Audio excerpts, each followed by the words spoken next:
बिस्मिल्लाहिर्रहमानिर्रहीम। आपको बांगे दरा में फिर से खुशामदीद कहते हैं। बांगे दरा को बनाने का मकसद हमेशा मैं शुरू में कहता हूँ कि एक बेहतरीन दुनिया, एक बेहतरीन पाकिस्तान की जो पिक्चर हम करते हैं अपने दिल में, अपने दिमाग में, उसको दुनिया के सामने रिफ्लेक्ट करें। आज बांगे दरा पे एक थोड़ा सेंसिटिव इशू है, लेकिन ज़रूरी है ताकि उसके ऊपर बात की जाए। मज़हब, रिलीजन एक ऐसी चीज़ है जो इंसान के दिल में बसता है, चाहे वो ईसाई हो, सिख हो, मुसलमान हो, हिंदू हो या ज्यूज हो। और अगर कोई ऐसी चीज हो जिससे उनको तकलीफ पहुंचे, तो वो तकलीफ दिमाग को नहीं, सीधा दिल पे जाकर लगती है। और ऐसे हमारी दुनिया में हमें बहुत सारी मिसालें मिलती हैं। एक ऐसी चीजों में जब एक इंसान का रिलीजन कनेक्ट होता है, तो कोशिश की जानी चाहिए एक कम्युनिटी के अंदर रहते हुए कि हम कोशिश करें कि किसी का दिल ना दुखाएं, और we should try to refrain from these activities. लेकिन कर्नाटका, हिंदुस्तान का शहर, हमने देखा है वहां पे एक बहुत बड़ा वायलेंस। वायलेंस क्या है कि जी, हिजाब, नकाब नहीं, लेट्स डिफरेंशिएट बिटवीन हिजाब एंड निकाब। हिजाब जो कि आपको राउंडली कवर करता है, जो कि मुसलमानों में एक प्रैक्टिस है, हिंदू कॉलेजेस में मना किया जा रहा है। मैं मजीद इस पे बात करूंगा, but first I want to introduce our guest speaker for today. मैं इनको बागी तरह का रॉक स्टार भी कहता हूँ, डॉक्टर जैन जावेद। अस्सलाम वालेकुम डॉक्टर साहब। वालेकुम अस्सलाम। डॉक्टर साहब, मैं बात करूं इससे पहले आपको भी मैं चाहता था कि वो वीडियो आप देखना चाहें और मैं अपने व्यूअर्स को भी दिखा दूं कि क्या रहा है इस टाइम कर्नाटका में। कि एक कल्ट, एक हिंदुस्तान के अंदर एक एक्सट्रीमिस्ट हिंदूज हिंदूज और एक्सट्रीमिस्ट हिंदूज, जैसे मुसलमान और एक्सट्रीमिस्ट मुसलमान है, लेकिन मेजॉरिटी जो एक ग्रुप वहां पे हुआ इकट्ठा, और मुसलमानों की जो खवातीन है जो कि हिजाब करना चाहती हैं, उनको बैन किया जा रहा है कॉलेजेस में एंटर होने से। उसमें से एक मेरे सामने एक वीडियो है, ट्विटर पे मैं देख रहा था, ये देख सकते हैं कि खातून आ रही हैं हिजाब में और ये नारेबाजी हो रही है। Uh, It really reminds me of the Nazi period when being a Jew was just like a crime. और याद रखिए कि कोई भी शख्स जिसका कोई कसूर ना हो, जब उसके खिलाफ ऐसे एक्ट होंगे, this is what fascism was, this is what Nazism was. तो मेरा जहाँ तक ख्याल है कि इसमें देखिए हमजा, ये बात मजहब की नहीं है।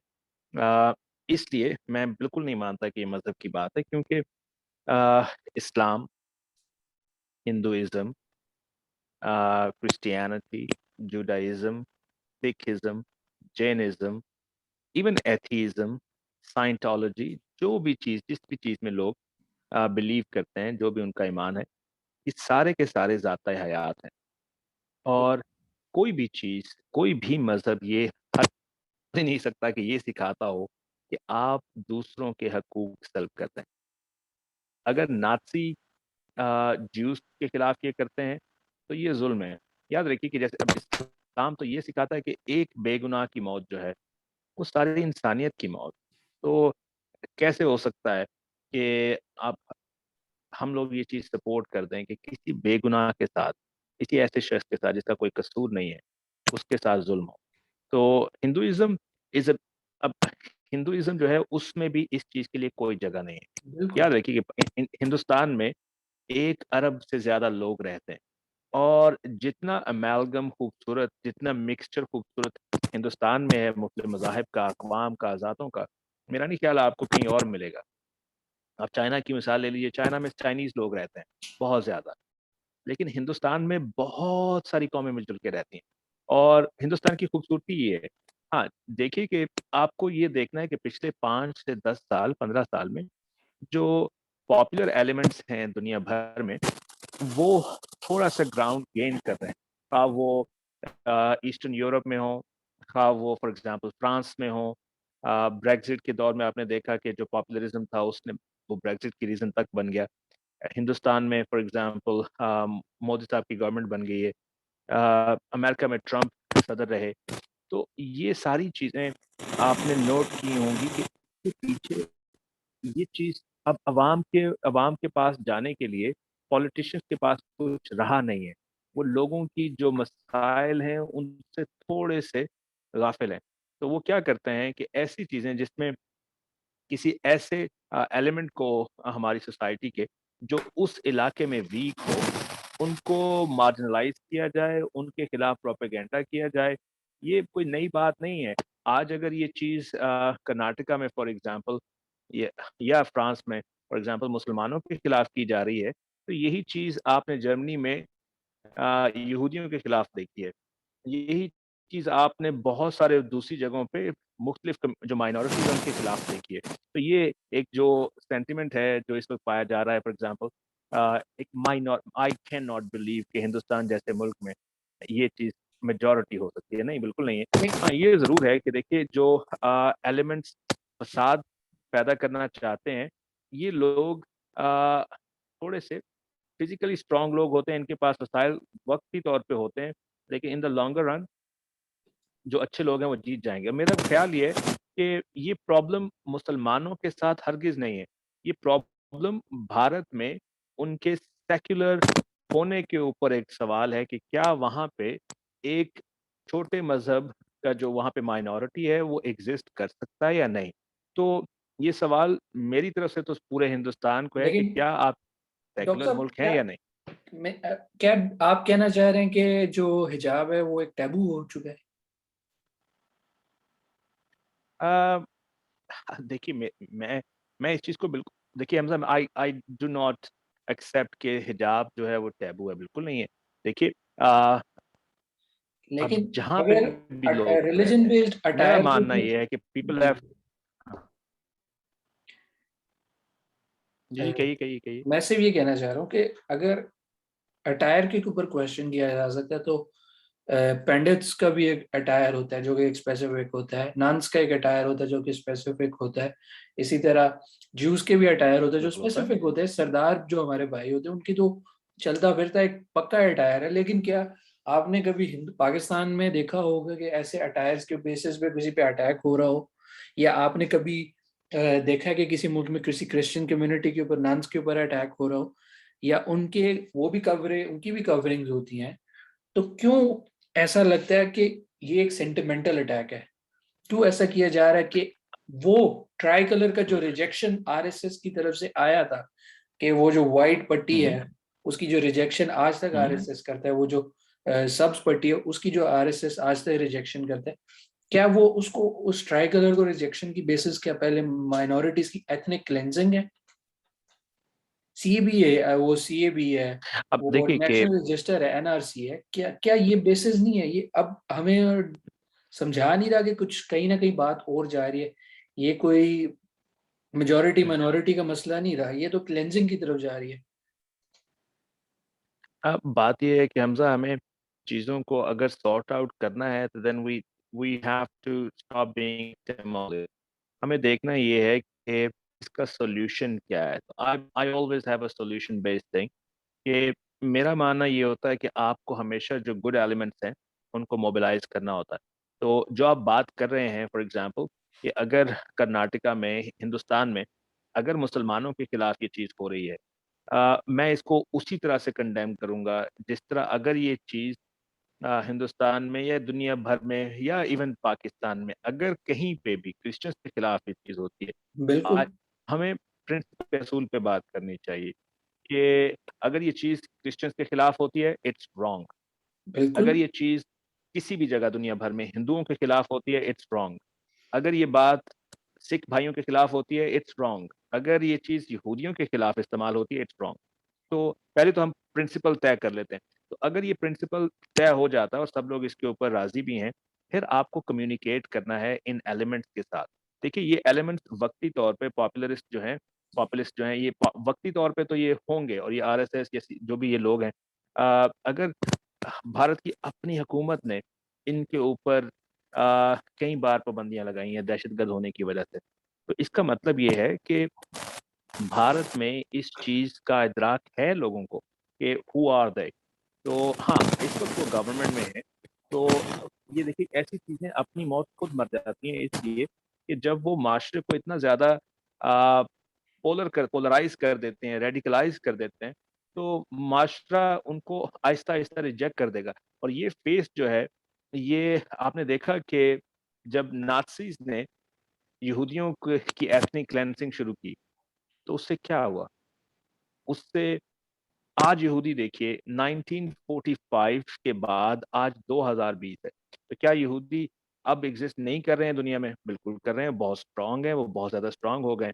तो आपको ये बहुत सारे एलिमेंट्स को, ऐसे एलिमेंट्स को जो इस तरह के काम कर रहे हैं, उनको ये समझ लेना चाहिए कि जब आप किसी माइनॉरिटी को तंग करते हैं इस तरह से, ज़्यादती करते हैं उनके साथ, जैसा कि अभी ये हो रही है, क्या मास्क लगाना मना है दुनिया में? बिल्कुल नहीं है।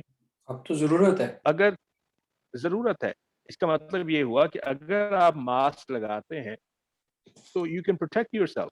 अगर Exactly. एक औरत अपना सर कवर करना चाहती है, उसको लगता है कि ये उसके लिए बेहतरीन तरीका है रहने का और उसको लगता है कि this is the right way, तो this is just her right. ये ऐसे ही राइट है जैसे मुझे ये जैकेट अच्छी लगती है, जैसे मुझे ये शर्ट अच्छी लगती है, जैसे मैंने ये स्वेटर पहन रखा है रेड कलर का। If I have the right to do that, she has the right to wear what she likes. इसी तरह देखिए, एक और चीज़ जो आपको समझनी होगी ये कि जब आप फॉर एग्ज़ाम्पल आपने बात की कि हिंदू जो पंडित हैं हमारे, वो उनका एक ख़ास किस्म का लिबास है। आई थिंक इट्स वंडरफुल, बिल्कुल ठीक है, बिल्कुल। उनको लगता है कि उनके मज़हब में ये चीज़ ज़रूरी है, तो बिल्कुल ठीक है, उसमें कोई बुराई नहीं है, बिल्कुल बहुत अच्छी बात है। अगर एक फॉर एग्ज़ाम्पल नन को अपनी बॉडी कवर करनी है पूरी की पूरी, उसको वो हेड स्कार्फ पहनना है, वेरी गुड। तो हमें यही चीज़ें हाइलाइट करने की ज़रूरत है, कम्युनिटी को करीब लाने की ज़रूरत है।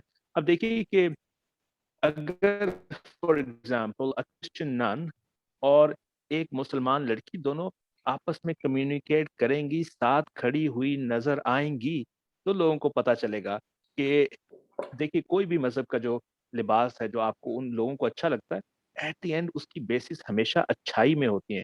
उसमें कोई बुराई का एलिमेंट जो है, वो कारसाज़ नहीं होता। तो अगर अच्छाई के लिए एक शख्स करना चाहता है, तो मेरा ख़्याल है कहीं न कहीं जो माइनॉरिटीज़ हैं, वो सही से कम्युनिकेट नहीं पर कर पाती। तो थोड़ा-सा कम्युनिकेशन गैप मतलब जो है ये रह जाता है, इसलिए इसमें ना, लेकिन मैं थोड़ी सी एक बात कहना चाहूँगा। मैं बेसिकली, जी, हम थोड़ा सा ग्लोबल चले गए हैं, जो कि बिल्कुल ठीक है, लेकिन मेरा टारगेट आज स्पेसिफिकली, टारगेट तो नहीं कहूँगा, लेकिन डिस्कशन का जो पॉइंट था, हिंदुस्तान था, जी, क्योंकि अब सॉरी जी, बिल्कुल। अब जो कर्नाटका की आप बात कर रहे हैं कि अगर आप बच्चों को मैं सिर्फ एक छोटी सी उसमें कॉलेज जाने से रोक रहे हैं। मैं एक छोटा सा पॉइंट जी, ऐड करना चाहता हूँ। देखिए, हम मिसाल जो दे रहे हैं हिटलर की, नाज़ीज़ की, नाज़ीज़, हिटलर के पावर के आने के बहुत देर बाद एक एम्बिशन आया, और एक बिल्कुल एक वो थॉट बनी, हेट्रेड आया, जिसको फिर बाद में पावर में आने के बाद इग्नाइट किया गया, और वो एक बहुत बड़े नंबर पे एक जो असैसिनेशन हुई, वो तो मैं समझता हूँ। अमेरिका में ट्रम्प की भी विक्ट्री में बेसिकली इस्लामोफोबिया का बहुत बड़ा रोल था, बट आई बिलीव कि उसमें डेमोक्रेट्स की शिकस्त का, डेमोक्रेट्स की परफॉर्मेंस भी एक बहुत एलिमेंट थी उनकी, और 9/11 वगैरह वगैरह की भी। पॉइंट इज कि हिंदुस्तान में हम रिसेंट एजेस, अरसे में क्या देख रहे हैं? एक जमात, जिस एक नाची से ही इंस्पायर्ड है, आरएसएस, उसका लाइफ टाइम मेंबर एक बार तो इलेक्शन जीतता है, दूसरी हुँ, बार हुँ। उससे 10 गुना ज्यादा वोट भी लेता है, स्ट्रॉन्गर, और उसके मैनिफेस्टो में इतना बड़ा लिखा हुआ है कि मैं कश्मीर को, जो उसका जो राइट, जो कि नेहरू जी ने, जवाहरलाल नेहरू ने जो राइट दिया था एक स्पेशल टेरिटरी का, उसके मैनिफेस्टो में, जो कि उसकी थॉट डिस्क्राइब करते हैं, फिर भी लोग ईवीएम पे जाके उसको वोट देते हैं, वो फेयर तरीके से जीतता है। तो क्या क्या इज इट स्टिल, हम इस चीज को इग्नोर कर सकते हैं कि ये वाकई में सिर्फ एक थॉट रह गई है, कि ये वाकई में एक एक्सट्रीमिज्म में कन्वर्ट हो रहा है? अनफॉर्चुनेटली पाकिस्तान में भी एक एलिमेंट है, जमात है, दीनी जमात है, जो कि एक्सट्रीमिस्ट है, बट वो पाकिस्तान में से सिर्फ 3 सीटें जीत सकती है। और हमारे साथ हमसायों में वही जमात, जो कि एक्सट्रीमिस्ट है, वो दुनिया पार्टी, इंडिया की सबसे बड़ी पार्टी, एक बार तो बनती है, दूसरी बार भी बन जाती है, और उससे ज्यादा वोट लेके बनती है। और पहली बार तो शायद उनको नरेंद्र मोदी को थोड़ा खौफ था खुदा का, जो भी, या लोगों का, दुनिया का। दूसरी बार में तो उसका खौफ ही खत्म हो गया, ही वन बाय मोर वोट्स। और क्या ये अगली बार भी ऐसे ही चलता रहेगा? आप उनका महाराष्ट्र, यूपी का जो चीफ ना आपने मिनिस्टर, एक कहावत सुनी होगी, आपने कहावत जी, जी, जी जी, आपने सुनी योगीनाथ। थी। तो आपने बिल्कुल जी, जी, बिल्कुल, आपने ये कहावत सुनी होगी लाइक हिस्ट्री रिपीट्स इटसेल्फ। तो देखिए, इसमें डेमोक्रेसी का एक बहुत बड़ा फ्लॉ दिखाई दिया आपको, लेकिन फ्लॉ डेमोक्रेसी में शायद हो ना हो, लेकिन पॉलिटिशियंस में ज़रूर रहा है कि वो पॉलिटिशियंस जो लेफ्ट विंग के थे या सेंट्रिस्ट थे, वो उस तरह से परफ़ॉर्म नहीं कर पाए, लोगों की ज़िंदगी उतनी बेहतर नहीं कर पाए कि लोग उनसे खुश होते। और जब एक खला होता है, एक गुर्बत होती है, भूख होती है, अफ़लास होती है, तो और गुर उसके साथ-साथ सबसे बड़ी बात, जब किसी मुल्क में इल्लिटरेसी होती है, मैं इल्लिटरेसी से मुराद हमेशा ये नहीं लेता कि कितने लोग स्कूल गए हैं। जब लोगों में शऊर, अक़ल, फ़हम, फ़रासत उसकी कमी होती है, तो आपको इस तरह के डिसीज़न्स मिलते हैं दुनिया भर में। तो ये एक रियलिटी चेक था हिंदुस्तान के लिए कि we need to change our education system, ताकि लोगों में शऊर और समझ बढ़े। अगर वो बढ़ेगी तो आपको ऐसे डिसीजंस नहीं मिलेंगे। ये इस बात से ये चीज़ भी प्रूव हो गई कि यूएसए गो के एक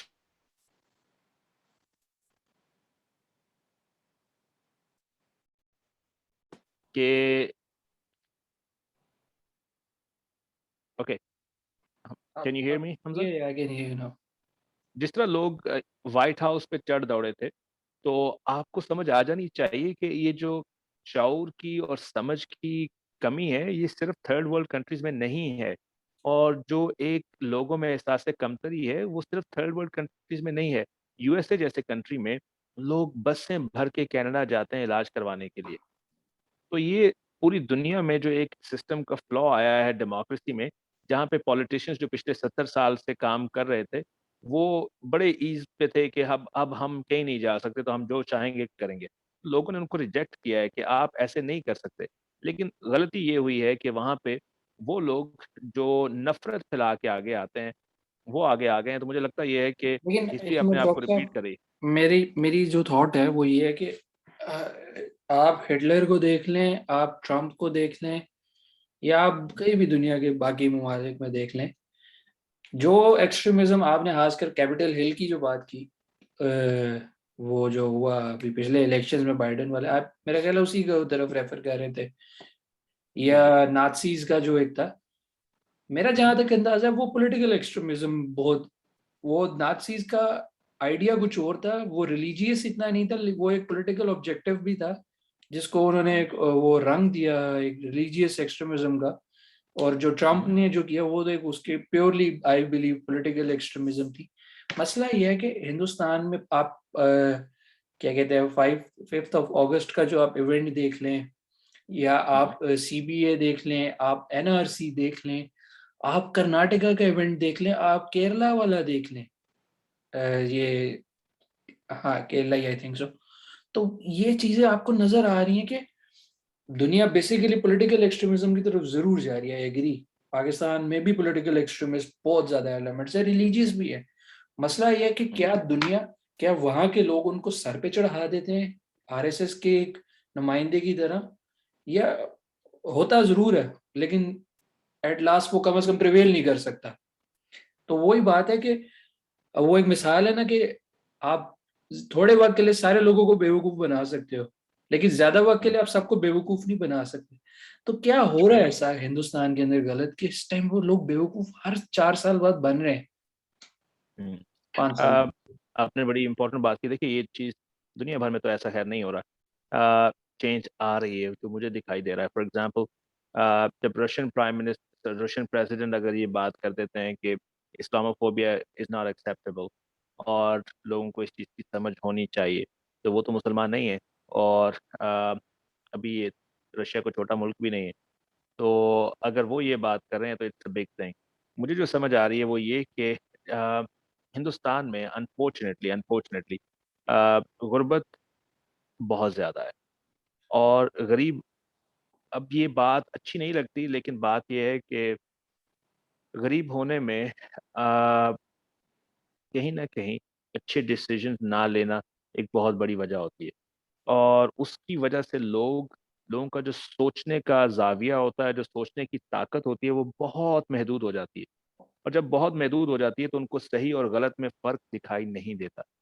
तो मेरा ख़्याल है हिंदुस्तान में ये हुआ है और ये चीज़ बहुत ख़तरनाक है, हिंदुस्तान के लिए भी और दुनिया के लिए भी। अब दुनिया को समझना होगा कि अगर एक पॉलिटिकल पार्टी उसको हमने पहले ही देख रखा है कि दुनिया में जब भी ऐसी कोई फाशिस्ट गवर्नमेंट जो होती है वो एम्पावर्ड हो जाती है, तो उसका नतीजा क्या निकलता है? क्या आज जर्मनी में कोई शख्स हिटलर का नाम लेके फ़ख्र कर सकता है? बिल्कुल नहीं कर सकता। तो हिंदुस्तान में भी जो ये चीज़ आज चल रही है, ये देखना आपको ये है कि इससे होगा क्या? होगा इससे ये कि ऑफ़ कोर्स जो दुनिया है at the larger scale, they will come to realization कि we can not let this happen. तो हिंदुस्तान बड़ी तेज़ी के साथ एक फ़ाशिस्ट मुल्क में तब्दील हो रहा है। और मुझे इस चीज़ का दुःख इसलिए है क्योंकि I know a lot of Indian people and they are wonderful, wonderful people. Exactly. तो अगर एक इतना बड़ा और इतना खूबसूरत मुल्क जिसमें पोटेंशियल है कि ग्रो कर सके, एक दुनिया को कुछ पॉजिटिव और दे भी रहा है। आप true sense look of a around the map. Multicultural country. जी, तो उसमें इतनी बड़ी चेंज आना I think it's very dangerous और दुनिया को थोड़ा-सा कम्युनिकेट करना पड़ेगा इंडिया के साथ और लोगों को ये समझाना पड़ेगा। अब ये देखिए कि अगर ये चीज़ इतनी फैल गई, तो ये खतरनाक चीज़ है। अब जब भी कोई याद रखिए कि जब भी ज़ुल्म बढ़ेगा, तो एट द एंड ज़ुल्म हारता है। तो वो हार तो फिर गारंटीड है, लेकिन उससे जो नुकसान होगा वो नाक़ाबिले तलाफ़ी होता है और उससे जो नफ़रतें फैलती हैं फिर टूटने का बायस बनती हैं। तो आपका क्या ख़्याल है कि फॉर एग्ज़ाम्पल ये जो छोटे-छोटे मुल्क बन गए हैं दुनिया में, ये वजह क्या है? ये नफ़रतें हैं जिनसे लोग दूर रहना चाहते हैं। तो अगर आप हिंदुस्तान की बात कर लें तो वहाँ 20 करोड़ से ज़्यादा मुसलमान। अगर आप वो आपके मुल्क का हिस्सा हैं, बहुत अच्छा पार्ट है, दे आर प्राउड इंडियन। तो अगर इतनी नफ़रत होगी तो ऑफ़ कोर्स फिर कहीं न कहीं मुश्किल हो जाएगा एक मुल्क को जोड़ के रखना। बिल्कुल आपने सही बात की। मैं कंक्लूजन की तरफ आ चुका हूँ और मैंने कंक्लूजन यही निकाली है कि हिजाब इज़ नॉट अ टैबू। खुदा का वास्ता है, don't make it a taboo. अगर इट्स कोई अ पहनना चॉइस। चाहता है, हिजाब पहनना चाहता है, बिल्कुल उसको इजाज़त दें पहनने की। कोई अगर हिजाब नहीं पहनना चाहता, नंगे सर रहना चाहता है, उसको रहने दें नंगे सर। कोई अपने आप अगर जो पंडित्स का अपना एक अटायर है, वो बिल्कुल एक्सेप्टेबल है, जो पहनना चाहता है उसको पहनने दें। जो नन्स का पहनने का तरीका है, उनको पहनने दें। कोई कुछ भी करता है उसको खुदा का वास्ते करने दें। क्योंकि अगर आप इसको बेशक रिलीजियस थॉट में अगर आप नहीं भी अटैक कर रहे, किसी और भी वजह से कर रहे हो, तो कुछ एलिमेंट्स जागते हैं जो भी इसको एक रिलीजियस अटैक बना देते हैं। हमने रिसेंटली एक मैंने इवेंट भी देखा, लता जी का, जब वो फ्यूनरल के ऊपर शाहरुख खान का एक इवेंट हो गया कि वो दुआ पढ़ के फूंक रहे थे, तो उसको लोगों ने कहा कि वो थूक दिया। एक एलिमेंट जगह उसने कह दिया। उसमें अब 100 तरह की बातें हो सकती है, 100 तरह की वहां पर लड़ाइयाँ हो सकती हैं। लेकिन मेरी आज यहाँ से, क्योंकि मैं हिंदुस्तान के लोगों के साथ काम करता हूँ, मेरा उठना बैठना उनके साथ है, ज्यादा तकलीफ होती है कि मैं उधर देख रहा हूँ कि माइनॉरिटी एक रिलीजियस एक्सट्रीमिस्ट की होती है तो बिल्कुल एक्सेप्टेबल है, जो कि पाकिस्तान में भी है। मेरी एक जो है, हमारे मुल्क में भी एक ऐसी जमात है जो कि रिलीजियसली एक्सट्रीमिस्ट है। लेकिन मसला यह है कि क्या आप उसी जमात को सर पे बिठा के इक्तदार में ले आओ, या उनको एक बाउंड्री उनकी रखो कि चलो ठीक है अपना तमाशा लगा के रखो, लेकिन ऐसा नहीं है कि सर पे चढ़ जाओ। डॉक्टर साहब आखिरी कोई पैगाम देना चाहते हैं, फिर हम उसको खत्म करें मैं यही हिजाब कहूँगा के कि वाले देखिए इंसिडेंट पे। जी, मैं यही कहना चाहूँगा कि देखिए, तालीम सबका हक है। अगर एक बच्ची स्कूल में, कॉलेज में पढ़ना चाहती है और वो हिजाब पहन के आती है और हिजाब पहन के नहीं आती, दोनों का इक्वल राइट है। उन्होंने पे तालीम के लिए किया है। अटायर इज़ अ चॉइस, आपकी मर्ज़ी है। आप काले रंग का पहन के आइए, सफ़ेद, सब्ज़ पहन के आइए या गुलाबी, ये आपकी मर्ज़ी है। And people should have this right. दूसरी बात कि दिस थिंग देखिए हम मार्जिनलाइज़ नहीं कर सकते। मैं एक उस्ताद हूँ, मेरा मानना ये है कि अगर एक शख्स गलत काम कर रहा है, तो उसकी इस्लाह करना बहुत ज़रूरी है और इनके साथ कम्युनिकेट करना बहुत ज़रूरी है। और इसमें सबसे पहले हमें जो शख्स नफ़रत फैला रहा है, उससे नफ़रत ना कीजिए। अगर आप उससे नफ़रत करेंगे, तो वो तो जीत रहा है, वो तो नफ़रत ही फैलाना चाह रहा है। तो I don't hate them, I don't hate any of these people because I am a teacher. मेरा मानना ये है कि हमें उनको इस्लाह करनी है उनकी, उनसे बात करनी है, उनसे कम्युनिकेट कीजिए, ताकि ये एलिमेंट ग्रो नहीं करे। अगर हम इनको मार्जिनलाइज़ करेंगे, इनको बुरा-भला कहते रहेंगे सिर्फ़ और इनके साथ कम्युनिकेट नहीं करेंगे, बैठेंगे नहीं, तो ये चीज़ बढ़ जाएगी। तो मेरा मानना ये है कि good elements have to stand up, ख़्वाह वो इंडिया में हैं, पाकिस्तान में हैं, जहाँ कहीं भी हैं। They have to come up, sit down with these people, listen to them, उनकी महरूमियाँ क्या है सुनिए, उनकी कमियाँ क्या है सुनिए। अगर आप उसको हेल्प आउट कर सकते हैं, उनको हेल्प आउट कीजिए, ताकि गरीब आदमी रेडिकलाइज़ ना हो। बिल्कुल आपने सही बात की डॉक्टर साहब। मैं और डॉक्टर साहब इस इंसिडेंट की जो कि बैन है, हम भी as a human beings demand करते हैं कि किसी की पढ़ाई को रोकना उसके रिलीजन या उसके अटायर की वजह से is not acceptable. We demand, definitely everyone demands के इस बैन को ख़त्म किया जाए, अलाउ किया जाए उन लड़कियों को। और खुदा का वास्ता है, कोई मुसलमान है, कोई हिंदू है, कोई सिख है, कोई ईसाई है, या कोई ज्यूइश कम्युनिटी से भी है, खुदा का वास्ता है किसी के भी रिलीजियस सेंटिमेंट्स को हर्ट मत करें। Because it is not a, ये कोई दिमाग की आपको तकलीफ नहीं है, ये दिल की तकलीफ है, और ये ना दिया करें। तो बागेदरा की आज की ये एपिसोड यहीं पे ख़त्म होती है, और हम सब आपसे रिक्वेस्ट करते हैं, मैं और डॉक्टर साहब, कि अगर आपको ये एपिसोड पसंद आई और आप हमारी बात से एग्री करते हैं तो आप अपना फीडबैक भी ज़रूर दें। इसको लाइक करें, शेयर करें, सब्सक्राइब करें, और definitely comment on to it.